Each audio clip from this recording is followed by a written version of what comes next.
Continue बिना रुके।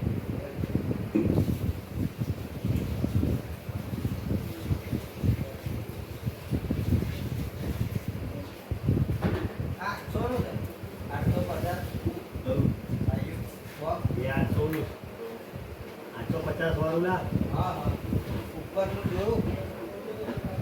ઉપરનું હવે પેલાથી કાલે મને નહીં ખબર, એ તો ખુલ્લું મશીન હતું તો મેં કાઢ લીધું। એ કાકાએ કાલે કંઈ રમણ ભમણ કરી હશે। હવે હું સબ શીખાડું।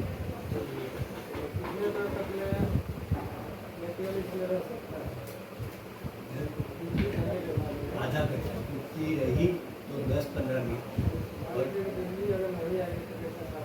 हाँ वही दिखा दूँगा। अगर आपको पेंट रहा तो आधा घंटा, टूटती रही तो 10-15 मिनट, उससे ज़्यादा।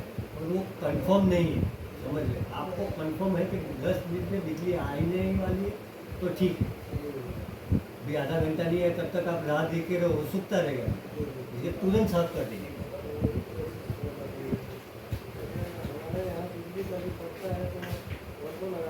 हाँ, इसलिए राह नहीं देखने की, कि उसको तुरंत साफ करने का।